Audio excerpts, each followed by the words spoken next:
Hey everyone, welcome to Lauren.live, the spirituality, health, and lifestyle podcast. I'm Lauren, as you know, and I've got Sketch Ditty with me here today. How are you? Hey, how's it going? Good. Happy to have you on the show. I'm super excited. I really appreciate getting an opportunity to kind of be part of this energy that you've got going with your podcast. It's super cool. Thank you. I'm really glad to have you here. Sketch is a family friend, and we had talked a couple months ago about him being on the show, and he's got quite the cool story. We'll be kind of just focusing on that as the theme today of just yet another awakening story. And this is his personal story that he'll tell. But he's obviously more than this. Isn't just like his only description, but just to give you a background, he was raised in the Mormon faith, and he is a former Marine. And so he's got, some pretty like structured things in his past. And he's really moved out of just structure into more of a wide open way of thinking. So I'm going to let you take the mic and just share a little bit about your background, who you are, how you were raised, and then what you've moved into in the more recent years of your life. Yeah, I appreciate that. Man. And, I heard it recently too, that we don't really know which direction we're going until we can kind of look back at our life, right? Like it's not something, and I really believe that I think it's hard for us to try to force against the universe in terms of where we're supposed to go. And I think if we can find it within ourselves to truly look back on all that we've been through, or, we all have a story, we all have an interesting, kind of thing about us. And the more we can actually appreciate that and not live in shame around it, the more we can just live in intentionality forward and be, connected, I think, to the universe. And either that, or I'm just incredibly lucky. And so I feel like I owe it to the universe to try to put a positive spin. Hey, what's the cursing rule on this show? Because I am a Marine, right? And it slips out once in a while. Well, I don't mind it, but I don't want to get censored. You know how this freaking world is, the censorship. Yeah. The F-bomb is cool with me, but, we'll just keep it to maybe, the other words are good. Right on, good. I forgot to ask that beforehand.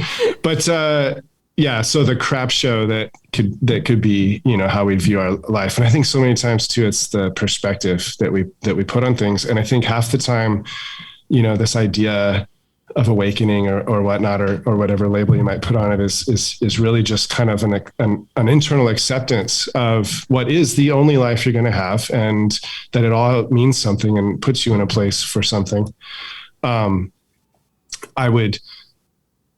I would choose not to be born in a tiny little town, in the 80s in Southern California. I'd choose not to be ruled by the fear of the perception of the violence that was going on around me, or constantly being afraid, of forces and people around me. I'd definitely choose not to feel like I never fit in with anybody, or that I was kind of like this awkward outcast. But that is kind of how it starts. And, my parents are amazing people. I love them to death. And I definitely believe they've done the best they possibly could, right? With what they had. I'm sure that in 20 years, my son will say the same thing. And then I'll be here shaking my head at the failure I was to being his father. But, circumstances and every day is new for everybody. It's a poor town in Barstow, and didn't have a ton of means, but also had what we needed. My father is born and raised in Ireland, Belfast, Ireland, and his family was Mormon all the way back since missionaries had gone over to, preach the gospel, so to speak, in Belfast. My great grandfather was one of the first branch presidents in Northern Ireland. So the church history in America, Mormons really pride themselves a lot of times on their pioneer history. Can they so I don't necessarily have that same identity. Ours was like, I can trace my Mormon lineage through, Northern Ireland, which I used to think was pretty cool when I was a kid. My mom was a convert to the Mormon faith, and that's how her and my dad met. So I wasn't raised in a conventional Mormon background. And I think that's a lot of the theme of my life too. When I really look back on it, nothing about it seemed cookie cutter or conventional. None of it ever seemed like how everyone else was talking about their lives and experiences. Even the other kids at church, when I would go, which also was very inconsistent, seemed like everybody kind of knew the language and the program. And every Sunday I'd show up and I couldn't remember, my parents couldn't remember which class I was supposed to go to. And I didn't know any of the kids but in a lot of ways, those were the early seeds that were planted towards a life of learning how to adapt and overcome and evolve, and to maybe reject the idea of comfort and security in a way that can lead us down a less than healthy path, in a less than progressive path. But yeah, for a number of reasons, just never really seemed to be able to identify with the other kids, and lived in a lot of fear. Public school was kind of scary. Where I grew up, we were right on the edge of, like, the next two streets over were more or less the what we called the duplexes, which were more an even lower income environment than kind of the neighborhood the street that I grew up on.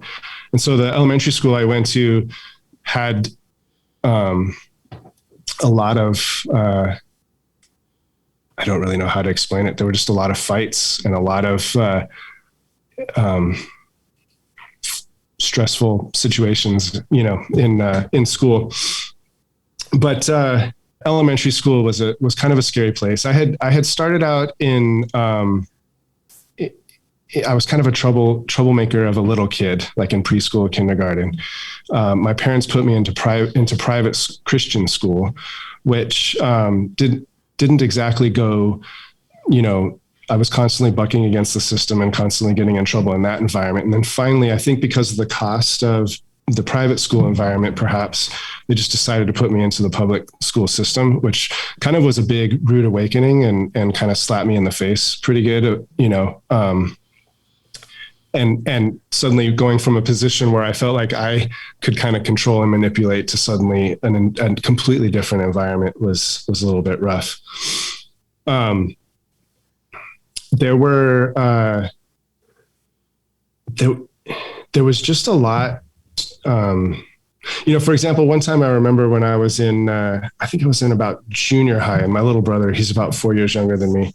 We were playing on our street, and a car comes roaring up our street and spins around the corner, and then all of a sudden you hear pop, pop, pop, pop, pop, pop, pop, right? And so it's a drive-by. There's a street. There was a house up at the top of our street that had a lot of gang activity for whatever reason. Thanks. And I remember grabbing my brother, 4 years younger than me, throwing him behind a wall just instinctually, and us laying there waiting for the gunshots to stop.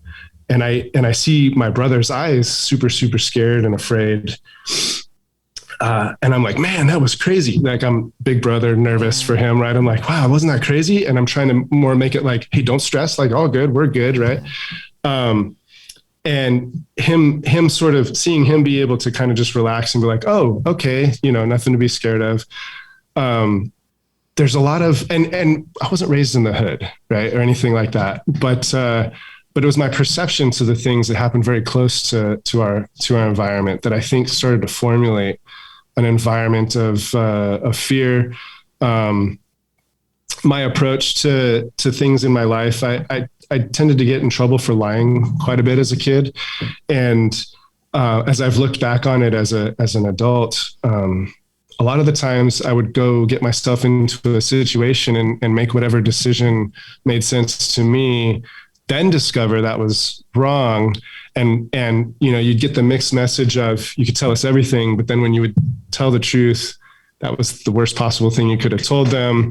So there was like a duality a bit of being able to have confidence in authority and to be able to know that my truth and the way I was approaching life was acceptable.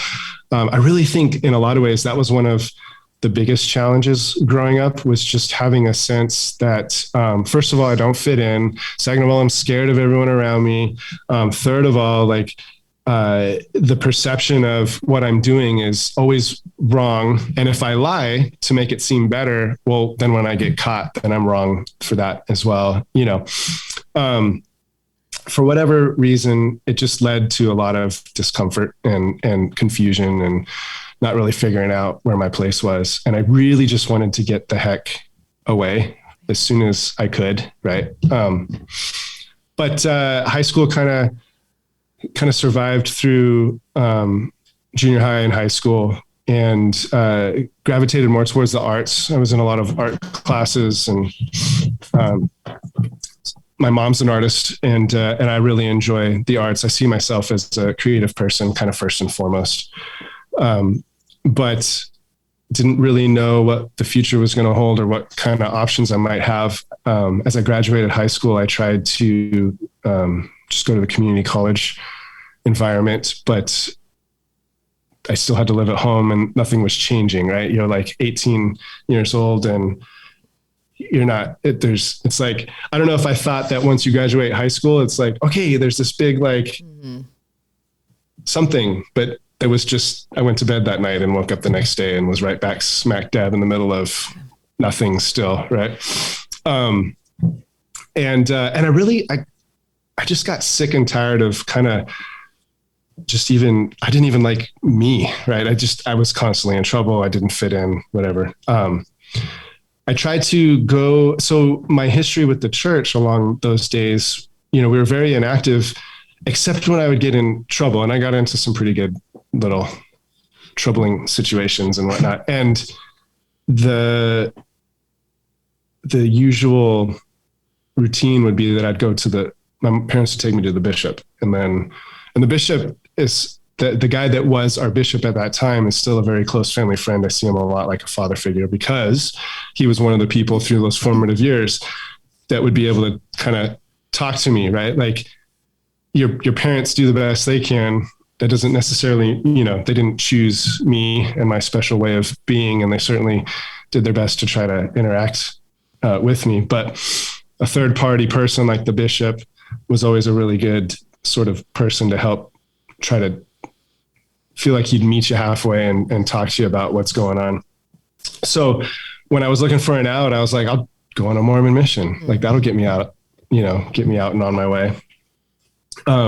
So I went and I talked to the bishop. I'm like, hey, I want to go on a mission. And so he's like, okay, we'll start that process, which we did. I don't remember all the details nowadays, but there was some paperwork I had to fill out and whatnot. But along the way too, I would get calls from all the different recruiters, the Navy, the Army, the Air Force, all of them. And I just instinctually said no, right? I would just know that it wasn't. I grew up in a military town. There's a Marine base and an Army base in Barstow, California. We were very, pro military in that regard. It just, you just knew that you were supposed to say no if the recruiters called. But when the Marines called one day, I'm like, I had changed my response to them. Rather than saying no, I'm like, oh, I can't, I'm going on a Mormon mission. And the recruiter was like, oh, well, did you not know that you can join the Marines? You can go to boot camp and then go on your mission and then come back and fulfill your obligation. Right? They have you in. Yeah. And I was like, oh, wait a minute. Cause keep in mind, dumb kid, no aspects and no opportunities, trying to figure out what's going to happen next. And the only thing you can come up with is to suffer through being a young adult at your parents' house, going to community college, to go end up working at the rail yard or wherever else everyone in Barstow kind of ends up at, right? Or maybe go on a mission to at least do something different. It's the only options that I thought I had. So when he presented a different one, man, that really something immediately. It wasn't an easy decision. It was sort of, when a direction, you're supposed to go a direction, and it is absolutely terrifying, right? Like absolutely freezes you to just like that's insane. Like me be a Marine, like that's not going to happen, right? That's ridiculous. Plus I had seen Full Metal Jacket and it's scary. Yeah. Anyway, I went to my bishop with it because that's my dude. That's the guy that I kind of trusted. Right. And I was like, hey, the Marines called me and said that I could kind of do this thing. And it was funny because it was almost like on cue. He's like, hey, you should think about that. Yeah. And I'm like, wait a minute, Mormon bishops in those days didn't turn people away from missions. Mm-hmm. Nowadays, I guess it's maybe a little more, they're a little more selective, but back then, like you didn't turn people away. And I remember him kind of saying like, he's like, look, man, your folks, I mean, it's not like you guys are independently wealthy. A mission costs a lot of money. Who knows if you really care about the gospel, maybe you could go preach to people when you're in the Marine. He gets it, right? Yeah. I just want to get out of town. And so anyway, he handed me this little collection of miniature scriptures. He's like, I think you should maybe just try it out a little and check it out. So I did. I started talking to the recruiter guys, and the more I talked to them, the less and less I was interested. I started realizing that the mission was just an excuse to get away from home. But I was scared to death to actually join the Marines. And I sat in the program that they have for, I think like a year. I was definitely, I think it was 19 when, and they would keep checking in. Hey, you ready to go to boot camp? We got another group going. And I'm like, just give me a little more time, and think about it. And finally the recruiter, I'll never forget, man, I'm at home and my dad's at work. My mom's, I think she was doing something with this kind of side business thing that she had going on around sewing and whatnot. So she wasn't there. 19 years old, just bumming around, knock at the door. I open it up. It's the recruiter. He's like, you ready to go? Wow. And I'm like, I don't know, man. He's like, look, this is the last time I'm knocking on your door. You're either going today or I'm done with you. Right. Mm-hmm. And I was like, and it's just like, if anything, that's one of the moments, right? Where I look back on it now and I know that my life went the way it was supposed to go. But in the moment, you just feel the heaviness, of this sort of decision. And you decide like, okay, I need to start practicing facing the fears that I've had. I need to start practicing pushing forward towards whatever this sensation is, whatever this urge is to, it seemed like it was far too easy to, live in fear, live in doubt, live in uncertainty, live in being less than, it's time to start kind of moving forward. And so I went down the street to my grandma. My maternal grandparents lived on the house my mom grew up in was just 4 houses down on the other side of the street. Went down, told my grandma took me to, where they started all the processing stuff. And I had a quick second to either call my mom or my dad or see the other one. I can't remember, but it was like, I'm out. And I have a pretty strong memory too, as I was pulling out of the driveway of my grandmother's house.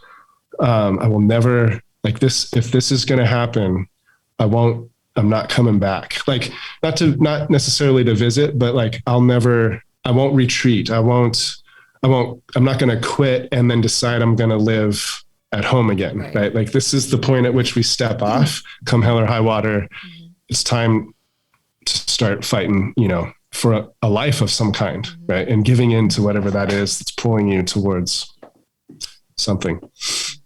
But, and then, man, just the next 4 years. I mean, everything from the 3 months of boot camp, facing the most incredible fears. I remember we were on the rappel tower, which is big, tall tower. And you step off kind of the side of it and you're kind of holding the rope and your legs are in like an L shape.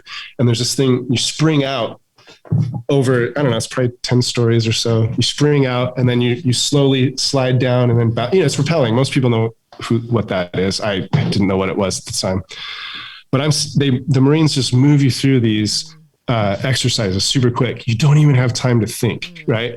It's brilliant. It taught me so much about how to approach life. Don't overthink it. Like just get in it, get into it. Like, don't be naive, but like they would teach you how to do something. They'd put you in line and then you would do it and then you'd be done and then you'd be scared, right? Then you'd be like, whoa, that just happened, right? but I'm standing in line for the rappel tower. I'm either next or I'm a couple people away from going next. The guy in front of us, he's on the edge, and he doesn't exactly, I guess, figure out how to do the coordinated steps properly. And some combination of something he does when he pushes off, he doesn't let go, but he straightens his legs, and he swings back in and he smashes his face on the corner of the ledge of the building, and then free falls. They have people at the bottom to help stop but like he's laying there upside down unconscious on the rope, bleeding and and I don't really even process all that till after it was like they get him down and then you go down and you're just like, wow, what the heck is happening right now? Like there was this moment of surreality where you start to realize that like I had no choice in being born and I'm existing and I'm alive, but there's something really real that I don't feel like I don't feel like I was tapped into, before, right? I feel like I've had those experiences a lot where you kind of get pulled back to, or almost outer body, where you kind of look at it and you're like, we are legit living right now. Like this isn't like some, I don't know, coma induced hazy dream. Like this is as real as it gets. There is nothing else, right? At least in this particular moment. And, again, that whole experience really boosted my confidence and really I started learning that being scared is incredibly healthy and incredibly important. But giving into it and becoming afraid to the point of showing up for your life is absolutely the opposite of that, right? It's not the point. That's not what we're supposed to do.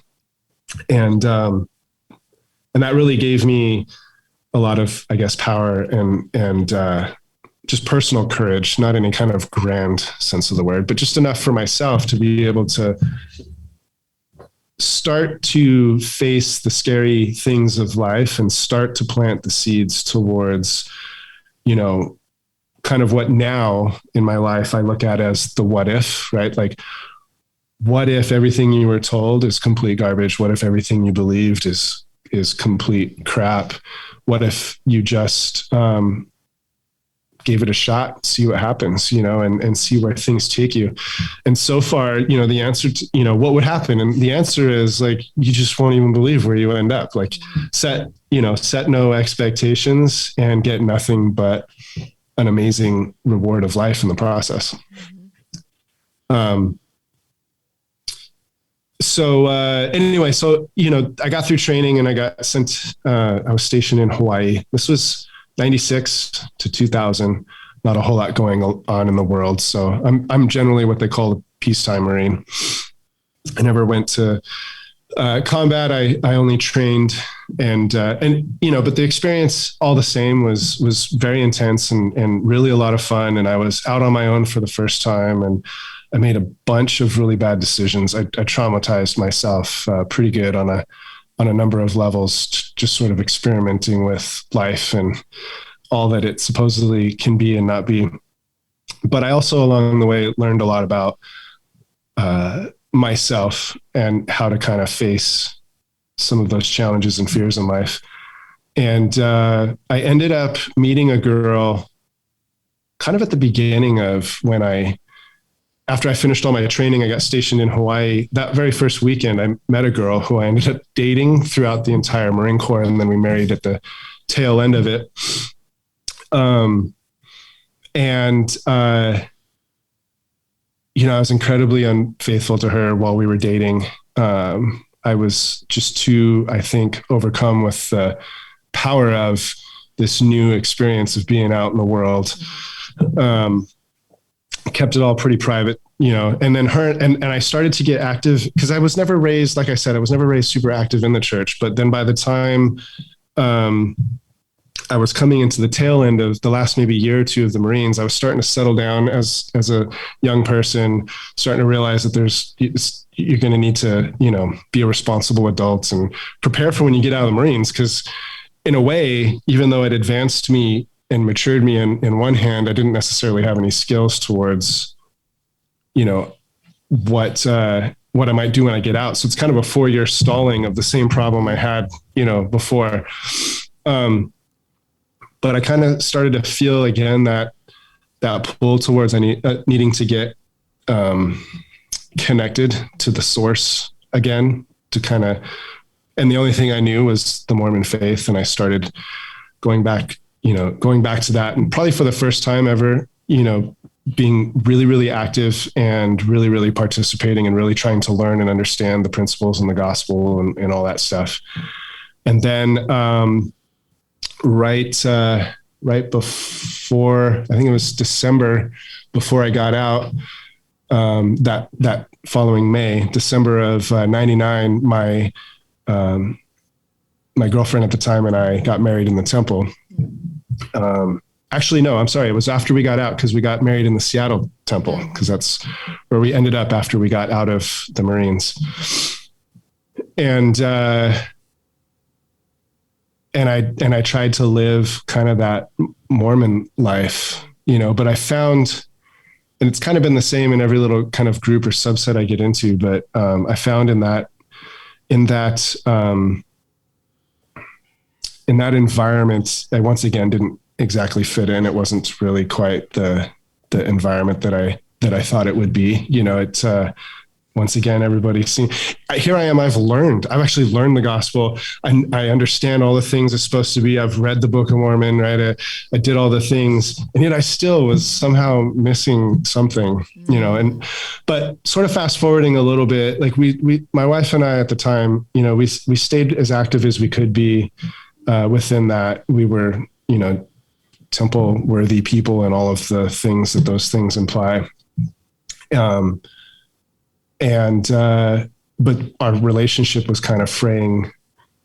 And I think we were realizing that there was a lot of premises towards, why we got married that were starting to sort of unravel. We were both pretty young. I realized in hindsight, I saw her as somebody that was really, really good, that could help me be a better person.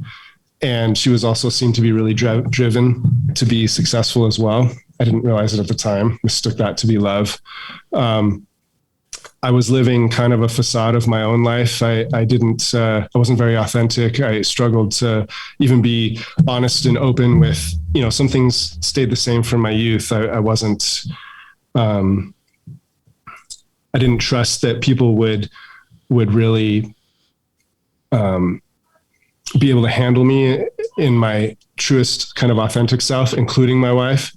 And we were married for 8 years before she kind of approached me to say, look, before we're too old, I think we deserve to be happy, and I don't think that we are,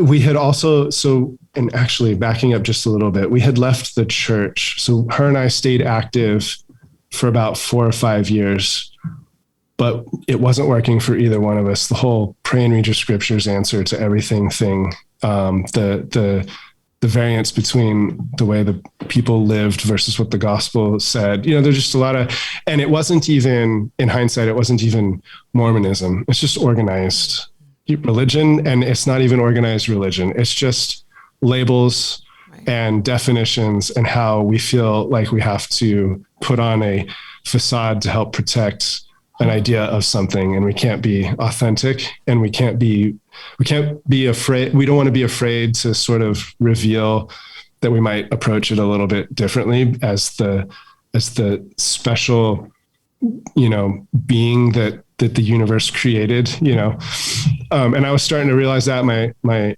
ex-wife was realizing that as well. And so first we left the church, and then we realized that wasn't the answer either completely. And we left each other, but she initiated it.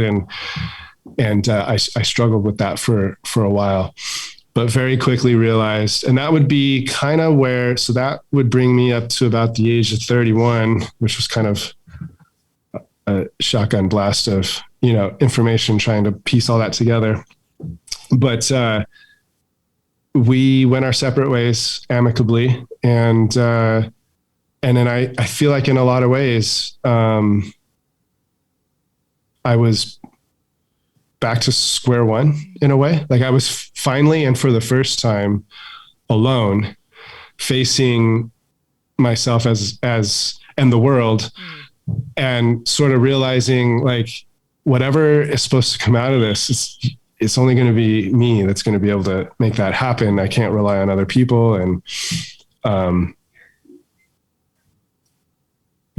anyway. And so for about a year or so, I got to just kind of sit in the silence of, I had my own little space, and, I had my job. I worked in the video game industry after I got out of the Marines. I went to art school. I kind of forgot to mention that piece. And then after art school, this is all in Seattle, after art school, I got a job at a video game studio. And so I was working in the video game industry, had an apartment out in Kirkland, and just kind of lived on my own, kind of figuring out what the next thing might be. And my amazing wife today, Jennifer, who's the family member that ties us all together, I had met her back when we went to the Mormon church in Kirkland, but she was like, I don't know, junior or senior in high school. And I was only a few years older, but I was an adult and married. Right. And so there was nothing. I always tell people it's when we first met, but there was nothing, sure. We just knew each other and we were just friends. But we reconnected, and then we started, having a long distance kind of relationship. She was in Texas at the time, moving back to Seattle. And then her and I started dating. She moved back to Seattle, and then I got a job transfer to a studio in Oregon, and then she was willing to move with me. And then we got married in Oregon, and then we had our first son. And I think the birth of my son was really the point at which, I've always kind of had this kind of underlining fear of death, which I've more recently done a lot of work on trying to get to the source of that and what that's all about. And, but I just felt like at that particular point, once I had another little human being to care for, I really felt like I was being shown how out of alignment I was with living a long, healthy, well, existence. And so a lot of things started kind of coming together at that point, but I started running for fitness, dealing with a lot of injuries. I was super out of shape and overweight. I had gained a ton of weight after the military. And what ultimately kind of ended up happening through wanting to get fit for the sake of my son, I started to discover, if anything, I finally found my church, in a way. I found my spiritual center. I found the place where, and I call that the higher power. I reference him as the universe in public, but, personally it's God. I see him as my Father in heaven.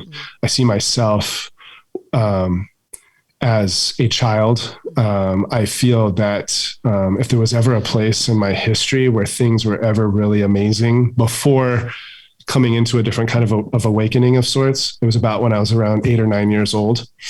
And so in a lot of ways, I see myself as an inner 8-year-old, and the universe being my Father in heaven. Right. And our relationship kind of works in that way. But I started to feel that presence, and things started to open up in a way in which I was starting to make connections to other areas in a more rapid way, everything from nutrition to, I kind of see myself as a selfish individual, so learning how to be more empathetic and considerate of others, all the way through to just the desiring to be a better father. And, just started it through running. I started to discover a whole plethora of things that have really kind of become the life that I'm, more intentionally pursuing now, which is an active life, trying to be the best version of myself, seeking challenges that bring me closer to the universe, and, being able to really put into practice the concept that the universe conspires towards our success, leaving expectation wherever I can, and trusting in a bit of a micro flow state in order to be revealed, what it is that I'm supposed to be doing next, or if I'm in, the right place. A lot of times I feel like we approach a choice and we'll go like, well, God, what am I supposed to do? Left or right. And then, he's not answering me. I don't understand, and for me, I don't remember where I first heard this, but I think it's because if your job is to go to the grocery store to get the milk, and there's like a puddle in the road and you don't know if you should hop over it or jump in it, and then you get mad at God because he didn't tell you. At the end of the day, he's like, sure, your job is to get the milk, not to worry about this level of decision. Like, are you kidding me right now? Right. Yeah. And I think part of the experience of life too, as we face, and this is what I've learned in ultra running and what I'm starting to see reveal itself throughout the narrative of my life, is that, pain and suffering are tools and opportunities that develop us. And each time we face a new level of pain, we end up at a new level of awareness and connectivity to just where we're supposed to be, right? Which gives us both peace. It gives me peace, and it also reveals things in terms of what's important and not important.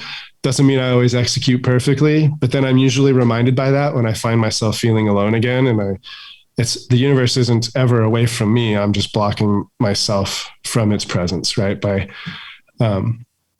Okay. Anyway, so that was the very brief summary that was all over the map of kind of my youth, but, and getting to this point. Yeah. Thank you for sharing. I mean, it's, vulnerable. So thank you for doing that. And, I mean, it's quite the story, and it's obviously brought you to a really cool place now. And I agree with a lot of what you said, just of like taking those risks, facing your fears, looking deeper, being in circumstances that are uncomfortable, that, like you said, situation and pain will really does help us grow and evolve. And you've had some of that in your life, obviously. Kind of the point of today's show, when we had originally chatted about having you on, was I thought your story is inspirational to kind of like, you stepped away from religion, which, by the way, I'm not saying everyone should do that. I'm saying for some of us and some people, that's where there's so much growth. So this is never a bash on organized religion, by the way. My husband's also a former Mormon, and I have respect. I have tons of friends that are actively Christian now. The point is, are you being authentic to yourself? And if you feel that you are within church, awesome. If you don't and you're stepped out, awesome. So I guess for people that are feeling like, hey, this isn't serving me, I feel like it's just something I do, but it's not truth. And it doesn't have to just be in church, but in any aspect of life where you were raised, right? You felt you needed to get out of there, or the church wasn't serving you well, a marriage wasn't serving you well. You've been through many circumstances. So what are like some words of inspiration that you can give to people now that you're on the other side? And of course your story's not theirs, but just something to give to others, like some tips or things that you did. I guess the running was something that was really therapeutic for you too, right? You found something that fueled you. Yeah. And I think it was, I believe that I've got these little moments along the way where I was revealed. Let's try to stay on track with this and not go too far crazy on this. But I think that if we can all take a second and let go of judgments, criticisms, rules, religion of origin, a lot of that stuff, if we can just take a second and be really truthful with maybe just one, even subtlest nugget of a moment where we were just like literally Godsmacked, right? Like we were just literally by the universe, by a leaf, by like, I don't care what, right? Where you had just this one, and what you do is you embrace just whatever bit of truth you've been given, and you decide that no human is ever going to take that away from you, right? Because your soul connects to the universe. And there's a lot of really great, smart people, and there's a lot of, and people that are connected. And, I personally, I believe that there are spiritual people within religion for sure. And, but I don't think everybody that necessarily follows a religion is always spiritual either, right. And also it's very important that I stay away from it. It doesn't matter what I think. What matters is where God is putting me, and how the universe is showing up for my life and how my relationship to the universe is showing up. But I think being not afraid to stand up and reject God, the universe cares about us so much that it's only mankind that's going to be offended if you turn your back on some idea of religion and spirituality. And, I'm not an expert of all the different religions, right? Certainly. And I spent a fair amount. So aside from being active in Mormonism, I left that and I walked away from all the God stuff. I was in 12 steps for a while, which we didn't talk about, right? But I was in 12 steps for a while, and it was a sponsor in 12 steps that introduced me to the concept of a higher power. Mm-hmm. And for the longest time, I found a truth there. I found something where I harmonized in my soul to the point of like emotion, where I had this like moment where I realized a thing, and I guarded that so hard that I didn't even really want to talk to other people about it, or like, I just, had kind of, and I protected that for years until I kind of got hooked into the evangelical Christian kind of environment, which was almost as much a traumatic experience as the Mormon experience. Actually, in some ways more so, because the Mormon religion never did anything to me. It just never did anything for me either. Right. And it was the religion of origin and a lot of beautiful, important people in my life. But evangelical Christianity, right, was like this whole, I was completely brought in by good, beautiful people that to this day, some of them are some of the most important, friends of mine. But, and there was nothing they did wrong. There was the point at which I stopped being in harmony with the spirit of the universe that was revealing itself in that environment. And I started giving in to a cultural sort of tribal definition, label-y type of thing. And the reason I know it was God was because, not to get too political, but after I'd gotten out of the Marines, I was fairly on the right wing side of the spectrum. And after discovering Jesus and Christ and some of those things that shape my current viewpoint on faith, I got incredibly more woohoo. I went plant-based in my diet. I felt like it said it very clearly in the Bible, right? I went, I don't want to cause any harm. I feel that there's, human beings is a reactionary state, but being human is a state of action that we sort of, that is a difference between us just falling in line versus being awake to not awaken. That's a trigger word right now that even I'm kind of standoffish by, but like just coming to a different plane of realization towards your interconnectivity towards these things. This came for me on that stereotypical sort of evangelical sort of avenue, but then I could no longer stay true to where the universe was taking me. The universe put me in Mormonism and allowed me to leave and didn't leave me. Sure. And then it put me in Christianity in the more traditional sense. And then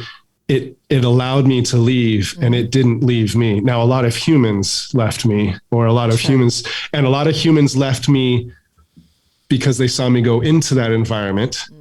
And then I lost even more coming out of it. Right. But not the really good, a lot of people, good friends have stayed along, and because I'm sure I'll have some of those people listening. I don't want them to ever think that, but the difference was, I believe that, that I need to continue in the path and purpose wherein the universe conspires towards my success. And I 100%, that's the root of my faith. And I think that something the gentleman said, the doctor in your show, that had the near-death experience. Yeah. I liked what he was talking about in regards to, at least what I felt like I heard him talking about, was that there's kind of a lot bigger room for a lot more belief systems. Like, what if Christians were saved by Christ? They don't have anything they have to worry about. And every time they die, they're reincarnated to come back until they get it right. And or what if, like, Muhammad or, Allah, just like in the Christian Bible that talks about, when is it Moses, I think, maybe it's Abraham. I'm not super, I have to be careful what I try to, someone will light that up. I read the Bible too, and I can't remember now. Right. But when he comes on the burning bush and he's asked, and he's told to go speak to the Pharaoh, and I think it's Moses, and he says, well, who should I say sent me? And he's like, well, I am that I am. I don't have a name. I just am. Right. Well, if he doesn't have a name, then he can have all the names. Sure. He can be the universe. He can be whatever. Right. Anyway, so I really like the idea that while I feel God is putting me in a path and that I define him in a way that might align with some other beliefs, that's what works for me. Sure. And the advice I'd give is for people to have the courage to follow what is working for them, but to do it truthfully, right? To do it truthfully, because it is I feel like the formula is easy, but the work is difficult, like you have to stand against a lot of things that, that make it uncomfortable, I guess if you're a misfit or an outcast, like how I've perceived myself, you just start to learn to get used to that, But. Right. That's true. Yeah. Nicely said. And what you said in the very beginning of this answer was, or your statement is that, the church didn't do anything to me. It just it wasn't working for me. Like I kind of misworded that, but yeah. I like that because again, this is never to pick on a group or anyone. This show is about literally being your best self, spreading positivity and love, loving, accepting each other as we're all on different journeys. But I'm seeing a lot of that. It's been happening for years, but there are a lot of people moving out of organized religion for a lot of the reasons that you said. And I too have read the Bible. I went to a Christian college. I have experience. I have Christian friends. I know about the faith. I feel like for me personally, can say I have tried it. And it's not for me. I thought it did at a time. It served its purpose. It made lifelong friends. There's a lot of similar truths within it that I think are amazing and that Jesus stands for. I believe Jesus is someone that you can contact and pray to, but I just am not so interested in the organized aspect, like you said. And I think I have friends too where it's something you just do. It's just you were raised that way, and that's what you just do. And it resonates and is a cool story tied up in a bow. But like you said, if it's not resonating with your authentic self, truly deep within, something to look at least. Not saying you leave, take a peek at that, because I think that's what I'm really working on, and everyone might be kind of working on in this crazy world right now. What is true to you? Because we are getting hammered. What is the media telling? What is social media? What are your friends telling you? What are other countries telling you to do? Your beliefs? But really, it's in here. Intuition. Your heart knows. God, this is it's within you, and you don't have to look outwardly to find it. It's here, but that takes work. It takes time. It takes trying new things like you've done. The beauty of it all is that you can take bits and pieces from all those things. It's all wrapped up in one. The Christianity thing, there's some truths to me. Spiritual, this awakening, again, overused word, whatever. Yoga has been a huge thing in my life. I think we talked about yoga for you too. Yeah. There's so many cool things out there. Try them out. I love, there's a great book called The Fourth Turning. I don't know if I mentioned it when we were talking at all before. Yeah. And it kind of talks about the generational cohorts.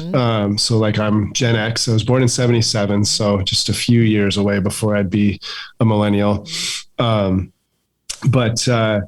one of the things from reading that book and then just kind of then looking at life through the lens of my own past, I start to really feel because those of us in the Gen X and young, older millennials, right? Am I saying that right? The younger Gen X and older millennials that are so all of us that are kind of in our 40s, late 40s, early 40s, we are becoming a force of maturity that is, I mean, we are that MTV generation and that boomer generation. And and again, so actually I feel like just like I don't want to send any offense to any kind of organized religion, I don't want to also send any offense to, and something we definitely couldn't help which was when we were born, and, but if we look historically at some of the generational cohort influences and the point we are in our lives, there's a huge preponderance of influence amongst that largest boomer cohort that had determined and decided all the things that are and are not. And they are going into their senior years, and we are coming into the beginnings of being the most influential of our, the older Gen X's, especially because they're already in their 50s and mid 50s. Right. But like, I think that's a lot of what we're seeing right now too, is that, it's hard to, especially if we don't read and we don't research and we don't look at history, it's easy to think that like, oh, something unique is happening right now. Something unique has been happening to every generation, but we are right now. Right. And something that is happening is we are taking over and changing the narrative for what works for us. Yeah. And we're tearing from the people that raised us in a way that causes a lot of conflict. And some people want to be like their parents, and some people want to forge their own way. Sure. I happen to be the latter. Right. But, and I'm quite comfortable in an environment where it's anti-status quo and reject the premise and challenge everything and play a little more Nirvana, and just be the rebel again, because now we get the opportunity to add all of the years of wisdom to that rebellious spirit when we were lonely at home, latchkey kids with two parents working and facing the fears of the streets and whatever the case may be, right? All that has come together to create what a lot of people are calling an awakening, which really is just this beginning of this particular generational season where we're going to start forming around and moving the ball forward in a very different way than everything that's been happening before, And I think a lot of people too. So try to break outside of, like, when if you feel like you're trying to get more spiritual, stop thinking spiritually. Like, if you like basket weaving or playing soccer on the weekends and it comes really easy to you and you have a sense of like, there is where your spiritual opportunity is. That's the place to go develop. That's the place where when you find that nugget and develop that, it's going to expand and connect you, because that's you being the most truest version of yourself. It's a life hack you don't even realize, where you're being in flow with the universe. Because you're not overthinking it and trying to categorize and label it, and that's what happened to me. I feel like is kind of got tricked into a way where it suddenly then showed me in hindsight, Yeah, no, that's a good point. I've heard that a couple places. Do what brings you the most joy in this moment. And that doesn't mean like get high off your ass every second and like be in la la land, but like you still have to function. But I mean, you can find joy in everyday moments. Washing the dishes can be a meditation. Go out if it brings you joy to be outside gardening. You know what I mean? Like just like everyday things, basket weaving, soccer, being with a friend, sitting, yoga, like whatever it is, listening to music and dancing, like be in this moment now. That's all you can do, and be your best self, be joyful. And not every moment. Part of life is being sad and having sorrow too. But I guess there are opportunities to be spiritual in every moment. And it's not always just like sitting in a room cross-legged, like meditating or praying, right? Like it can be in any moment, really. So I like that you said that. I also, go ahead. Oh, I was going to say, I feel like, because you had kind of made a bit of a distinguishing, you said joy, and then you're like, it doesn't mean that you wouldn't be, sad.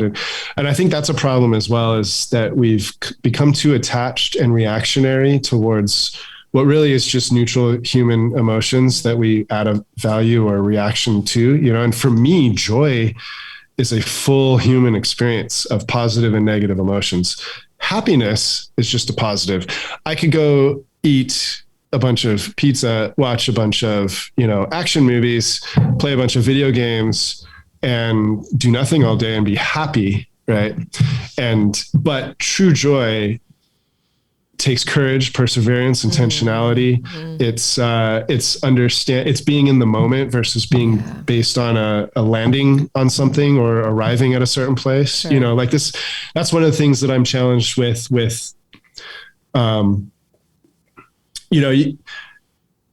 you could open an eye and technically be awake, but the other one, and then you could be like, look, I'm awake, and not realize you still have the other one closed. And so you're not seeing depth, and as well as the fact that once you are, quote, awake, you've now arrived. Well, so how do you define where do you think you've arrived? Are you done? Are we ever really arrived? Have we ever really truly arrived? I think it's a continual process. Yeah. And I think that, until this particular manifestation until we die, right? We won't arrive. That's the only place we arrive, is death. I'm not really in a hurry to get there. Yeah. I want to enjoy the moment. Restart into another life, perhaps. Yeah. Right? Yeah. Yeah. And I think, it's very timely. I talk a lot about that on this show, just like where we're at right now. And yes, there's always been crazy things that have happened in history. Like everyone knows that, but really it does feel like there's more now. I think that's a whole nother show. I mean, we didn't have social media back in the day, so you wouldn't know about 10 horrible worldly things going on back in the day. You know what I mean? Right. But there are a lot of crazy things happening now. And I think it's because we've made this world more complicated and we've become more triggered, and there's a lot of elements to it. I do think there is an interesting energy shift, though. There are more people like you talking about your stories publicly. There are podcasts, there are platforms, there are, I think, a lot of spiritual things. I call it spiritual because it's just a human word. It's overused as well. But there are methods of finding your inner truth, finding joy, being in the moment, loving more, like connecting to source, divine, God, whatever you want to call it. Yeah. It's become more mainstream, and that's not like a cool trend. I'm just saying it's become more available and known, and people are more conscious to it. And I think that's what's so cool about being in this moment now on earth is, meditation, Reiki, like yoga, these things have been around, medicine, healing, shaman. This has been around for thousands of years, but it's more mainstream and it's accessible, and people are finding growth. And I think that's what's so cool about right now. And that's why I think schools, public school, religions, healthcare, obviously government, which is, a whole other thing, COVID stuff, like there's so much going on, even the Ukraine thing, like looking deeper in. There's so much going on right now, and I really do believe that there are paradigms that are breaking, and this could take decades. Our children hopefully will see some of these things resolve, but we're in a time where you got to look within, because if you don't, you'll never find yourself. You're always going to have chaos and stuff, and you got to look within. And I admire people like you that are that have done this and that are going through it. I mean, I guess everyone is in some way, but I don't know. I think it's a really cool time, and to support one another. And, you said you lost friends along the way and gained ones. Well, I have too lately. I've known a lot of people that have been losing friends lately because they don't agree with exactly what a world. But maybe that means that, they're not in service to you, or you're not in service to them anymore. And that in itself can be painful, but yet you can grow from that, right? So I'm trying to wrap this all in really quickly. There's no way to do it. But I guess my point is, we have an incredible opportunity right now, it feels like, to really shift. And you can see it. I feel it myself. I can see it in you. I can see it in a lot of the other guests that I've had. Even just speaking about it, right? Yeah. That's growth. That's courage. That's giving other people inspiration. This is really cool to watch on a collective manner. What's that? On a collective manner, you know? Yeah. No, I definitely agree with that. And I think, and even, it was very hard for me to try to spit out any I've never actually kind of laid out my story, before, but I have talked quite a bit more about where I'm at right now and how I view things and what I see going on and whatnot. But, I think that, because I think there is a lot more of that possibility right now. And even just, when did we first talk? I'm trying to remember, when did we talk? I think was it the end of November? I don't remember actually. Well, the reason I bring that up is because even since we talked, we decided to sell our home and to up life to a smaller home on property away from people, to buy a truck and a travel trailer with part of the money of this materialistic home that we're going to get rid of, and the world we live in now is going to allow us to, we can do, Jennifer and I can do our jobs anywhere we want, right? Cool. As long as we have basically an internet signal. Half the time I'm out on the trail on some 30-mile run, and I'll do like a meeting in the middle of that run, cool. I'm being, plus they let me look like this hippie, mess. And I have I'm a project manager at an IT company. Back not that long ago, that was a button down shirt and pants kind of a job where you're in an office, and now because of what is going on and the way things are moving, we can go to a place where you make money because you need it to have a life. Your life isn't just about the job or, because that's a shift as well, right? That great resignation that's happening right now. That's, we didn't go as severely uplifing as I have friends that have, but we can, there's so much that has come out of the last couple of years. I agree. What freedom though. Us too, we both work from home, and I'm actually stopping my part-time job, which is really cool that we have the ability to do that. I'll be, 100% focused on my daughter and hopefully be growing our family. But like even just being home has been such a gift, and the flexibility in schedule. And that's another huge shift, the workplace shift, working remote, or designing more your hours instead of this 8 to 5. Like that's such an old school paradigm. So unnecessary, wasteful. There's so many cool things. If you just observe, you can see it happening. It's really cool. But also some of it can be a little, not that example, for us at least, I would say is not painful, but some of the change can be painful or really uncomfortable because, again, we've been used to something your whole life, and then you're like, oh, dang, but it forces you to look at it, right? So it's a really cool time to be here, although it's also crazy, but it's not easy. It's not easy. And whatever I've said in terms of what I'm trying to do in my life, we don't tend to focus on the negative things, but I have self-conscious thoughts towards how I show up as a father and as a husband. I have a lot of work to do there. I come from a background where discipline was based on a bit of, angry heavy-handedness that isn't even really allowed nowadays. Right. I don't know any other way, and learning how to be a good father, and how to negotiate and raise little spirits that are their own little energy. I don't always show up for my wife in the most supportive way. It's hard. It's hard, but we have to not give in to guilt and shame. We have to always continue to try to move forward, the work is worth it if you want to. I was reading a book about death because, like I said, I'm trying to sort that out, trying to be comfortable with this continuing closer expiration date of mine. Right. And they were talking about one of the biggest gifts we can give somebody when they're dying is just reassurance that they were enough and that they did everything. Right. But that, if we live our lives constantly never giving up on our attempts to be the best versions of ourselves, we will approach that day with a lot more readiness and comfort. And so if we can meet each other together, right? If I did everything that I could to be the best version of myself, and then my wife is we joke she's going to die first because I'm plant-based, so I'm obviously healthier, right? But but that's not going to happen. The guys always go first, but she'll be the one there assuring me that I did the best. I saw my granddad, who's one of the other father figures in my life, passed away, and one of the things that I really struggled with was in his final days. He told me that he was afraid to die.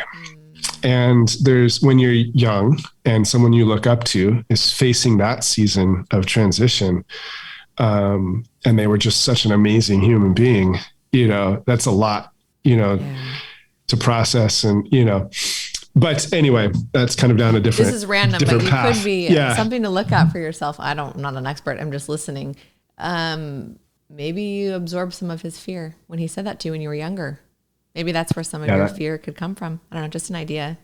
I like that. Yeah. Never know. But I think sometimes we aren't always absorbing our own feelings. We're absorbing other energies. And that's part of our work too, right? Absorbing other people's trauma or fear, but you think it's your own. Just a thought. But what was it that they were saying? I don't remember which one that was saying that you might even carry from past lives, because I had had this weird nightmare about spiders eating me a couple nights ago, and the next day I listened to one of the podcasts that talked about you carry you carry from past lives, ancestral pain. It's likely. I believe in it. I do think so, definitely. Hey, there's room in my mind. Like it doesn't challenge or break anything, to me. I figure like just as much as it seems like it could not be true, you can't prove it. You also can't prove that it's not true. So it's a possibility. Yes. There's a lot of people that have said, but there's one truth. And I'm like, yes, you and I can agree with that. But how come every time we start to explain where we're coming from, it seems like it's either yours or mine? But there is one truth. But let's not try to take our worldly.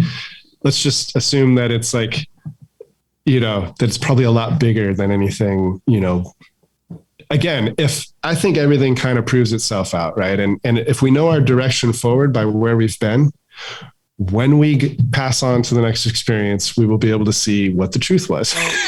And I'm kind of good with that for the most part. I think there'll be a reflective period from everyone, like you said, that episode that I had on with Eben Alexander, the near-death experience. If you didn't watch it, you should go back, everybody. But every story that I've heard, there's a calming peace, good place. It brings comfort, and I think there is a time of reflection, and you can kind of review your soul's journey and learn. So yeah, I think I agree with you. I feel like this might be a perfect time for us to end, just because I think that's a lot for someone to kind of, take in and think about in a good way. Your story is incredible. I think our conversation is so like real and relevant. So I'm really grateful that you came on and we connected. We actually haven't even met, but like you said, we're not blood related. We both married into the same family, but we have yet to meet just because we live on opposite sides of the country. But we'll be meeting, I think, here soon in person. So definitely. But I'm really grateful for your story and for coming on. And where can people find you if they wanted to follow along on your journey and all your cool running stuff and the move? And I think that's cool. You got to kind of move it a little bit more off the grid. A lot of people are doing that. So I think that's another big change that's happening in this world. Yeah, we're excited about what's coming. And I really, really appreciated you having me on, and thanks for letting me dive in on these conversations, these subjects with you. Instagram is probably the easiest, most direct place, and it's at Sketchtopia. Okay. That's a good place. I have a personal Facebook page that I don't really use too much, except that it allows me to have some focused pages. Our family and our adventures, we have the Ditty Family Adventures Facebook page. And then there is a What If project Facebook page as well, it's kind of the Facebook presence to the Instagram stuff. It's all kind of connected, but that's where I do my thing. Okay. Well, we'll put it in the show notes. We always do, so people can find you. And I know that I'm inspired by our story. I'm sure others that are listening are as well. So thank you again. Yeah. Thank you so much. I appreciate it. Definitely. Thank you guys so much for listening today. And you can find me on Instagram at RealLaurenLive and my website, Lauren.live. Take care, everybody.